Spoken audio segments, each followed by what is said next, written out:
Uh, Thank you, MMA. Thank you to the audience for having me here. Just a quick round of introduction. My name is Rishi Sharma, and I lead the business for Affinity at an Apac level. Without much ado, I want to just get into the presentation, right? So, one of the key aspects of our life, which has become, is a mobile phone. We get up in the morning, we look at the mobile phone. We are going to office, we are looking at a mobile phone. We are ordering our lunch on the mobile phone. In the evening, we want to entertain ourselves, we are on the mobile phone. And when we are sleeping, just before sleeping, we are on the mobile phone. And this has become such an integral part of our life, right? I mean, that's exactly what's happening. Now, sharing some insights, like how has it translated? In terms of reach, I mean, I'm going to take the biggest medium, TV, where the reach has broadly been around 470 million roughly in Southeast Asia, whereas for mobile phones, it's actually increased 2x and it's roughly trending around 400 million, and that's the same trend which we have seen in Indonesia as well. Now, how does this exponential increase in reach impact the advertising spends?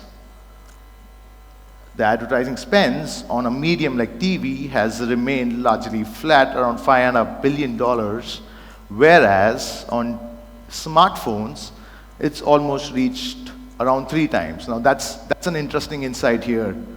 The reach on smartphone doubled in the last 5 years, whereas the advertising spend on the smartphone increased 3 times. Now, as a marketer, as a very, very passionate marketer, what is the problem we are facing here, right? So the idea was, when I was a marketer, I had the TV, I had so much of real estate, I had TV, I had print, I had outdoor, and now I have to focus all my energy on the mobile phone. Now, how do I get to this consumer across the mobile phone, across the entire funnel? So what did we do here? We took a step back. We said, all right, let's try to look at the top part of the funnel and ask ourselves this question: how can I drive the high impact user experience? I mean, let me just straight jump into an example. Sony Pictures wanted to launch their movie Resident Evil. The brief was pretty straightforward. They were like, we want to talk to the Gen Z audience. We want them to interact with the ad. We want to create high impact. How did they do that?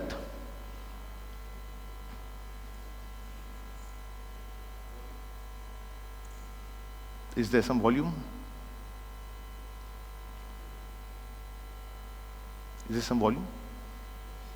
I guess there is a little bit of a tech hiccup. The audience for the movie as well as its characters. Sony was able to promote its content through an interstitial banner ad with attractive 360-degree gameplay and motion sensors. Set in a virtual reality environment, the ad was able to adapt a frightening, realistic and thrilling experience for their users. The ad clubbed high-quality visuals with eerie sound elements which the viewers associate with the theme of the movie. Since the movie is about a dystopian world infested with zombies, the ad creatives were centered around a scary backdrop. With gory graphics and otherworldly sound effects, users felt like they were in Raccoon City. Users panned their devices in the AR environment and tapped on the screen to kill zombies. The closing page shows the movie trailer and a CTA button that leads to the trailer on YouTube. Perfect. So now let's talk about the impact, right? The impact, 1.2 million users reached in less than 7 days. I think the key highlight of this campaign, which I really want to call out, is the CTR. And this is where, as a marketer, when I got into digital marketing, I used to really struggle.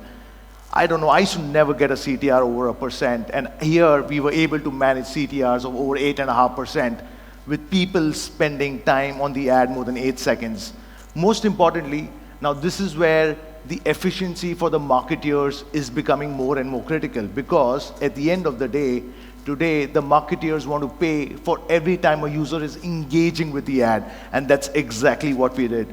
Fortunately, The good thing is this ad is already shortlisted for MMA Smarties and MMA Smarties Indonesia as we are finalists, and I'm hoping we get some good luck tonight. So, but having said that, the next challenge. So I was in CPG very early years of my life, and again, you know, with mediums such as TikTok coming into picture, video consumption is just on the rise. I mean, some insights in terms of the spends over the last 5 years, the video spends have almost 3x.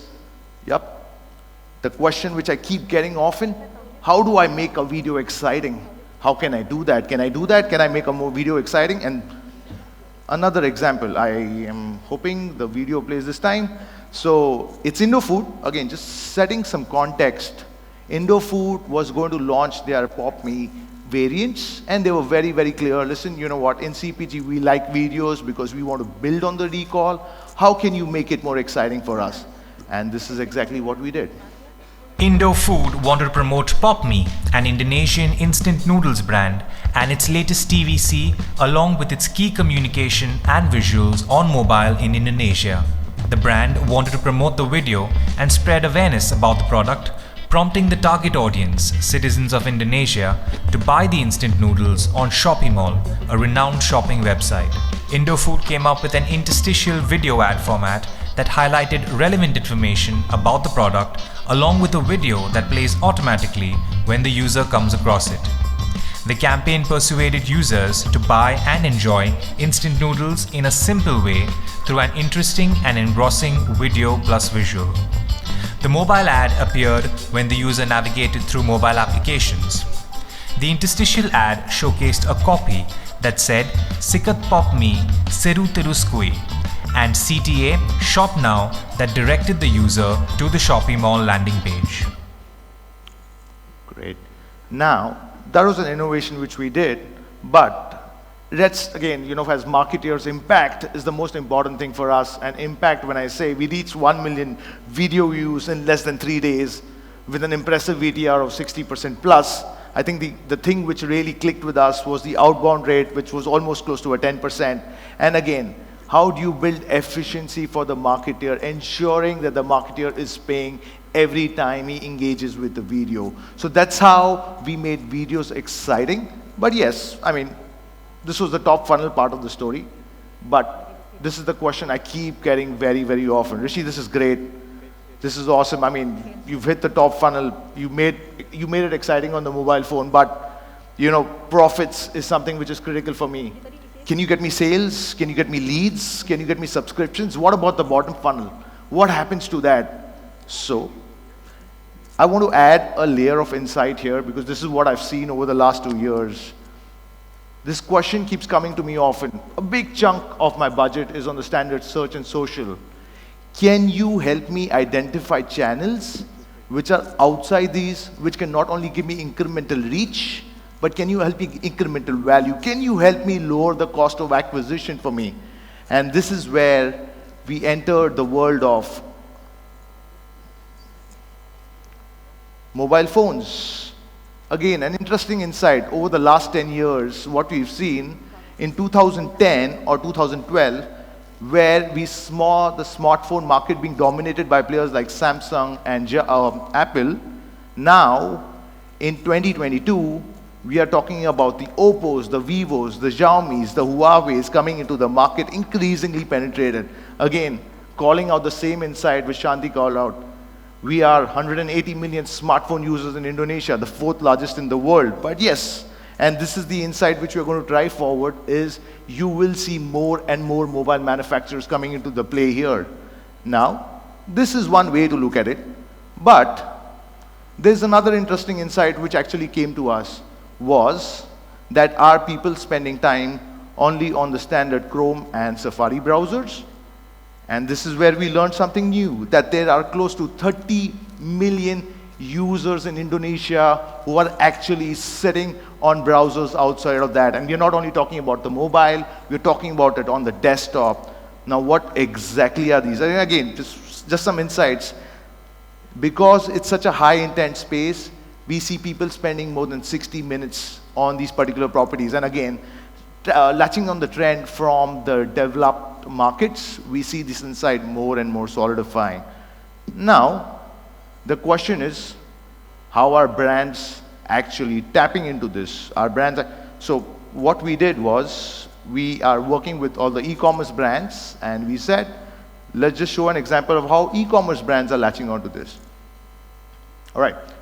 The most important thing, the learning for us was that you can't show an ad anywhere on the mobile phone. Okay, you know what, I open up the mobile phone and I see an ad. That's not the idea. This is where data came into picture, where the idea was to identify those touch points on the mobile phone where the intent is not only high, but it's a high frequency touch point. And this is exactly how the e-commerce brands leveraged it.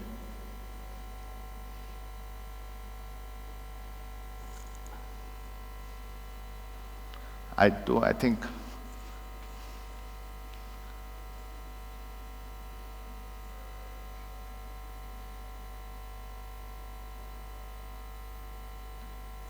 all right, I think I can speak through this, but is there any music here?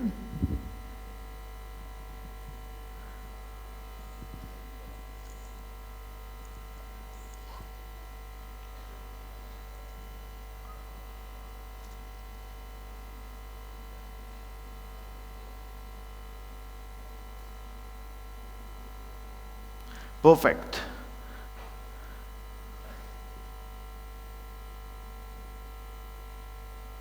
Again, the idea was what we did here, again, apologies for the tech hiccup, but what we did here was identify those high frequency, high intent touch points on the mobile phone. It could be a lock screen, it could be the browser, it could be every time you're opening up the default apps. And we are seeing e-commerce brands, not only in Indonesia leveraging this trend, but e-commerce brands globally tapping into this in terms of, again, the impact. We are talking about close to $50 million plus sales only on these platforms on an annual level with an ROAS of 30x. So this is exactly how e-commerce brands have leveraged into the power of mobile OEMs, right? Now, this is great. I mean, I spoke about mobile manufacturers, I spoke about browsers, I spoke about how the world wants to identify alternate channels outside of the standard search and social. But yep, there is a but here. Today, we are all obsessed with apps. Now, this is another interesting insight which came out, I mean, just a fun fact, that in 2021, there were close to 7.3 billion apps downloaded only in Indonesia, 5th largest in the world. And I'm pretty sure all of you guys will agree with that. The people are spending close to, on an average, more than 5 hours on these apps. Now, this is the question which comes to us often. Sales is great. Can you help us, using the power of mobile OEMs, acquire users for our mobile applications? And this is where, on the next couple of slides, Traveloka as a brand actually leveraged that. So I'm going to just quickly play that. I don't know if there is music, it should play. Otherwise, I'm going to just try my luck.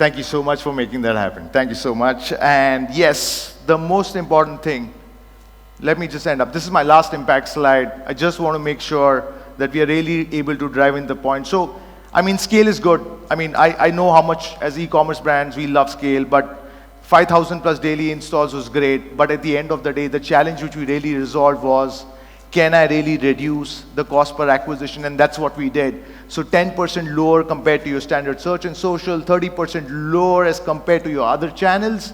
But more importantly, today what is happening is we are entering this world of super apps where when you're acquiring a customer, you want him not only to just shop on one category, and this is exactly what we did. 2 out of every 5 customers shopped in all those categories. That's exactly what was the point, that acquire customers not only at a lower cost, but acquire high quality customers. So yep, these are some outcomes which we were able to drive, and I would love to share more success stories, of course with some more good music, but some examples of success stories that, I showed about e-commerce, I showed about travel, but today the power of OEM advertising has actually gone beyond.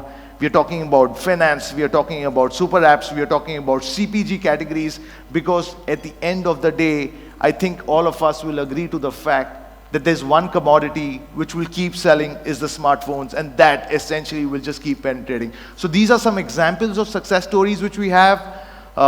Yes, today we do have an active reach of 250 million users across Southeast Asia, with close to 100 million plus in Indonesia itself. Some of our partners where the technology integrations have already been done. But yes, that's a little bit about us. We have a booth outside. I mean, we want to make sure that you learn more about us.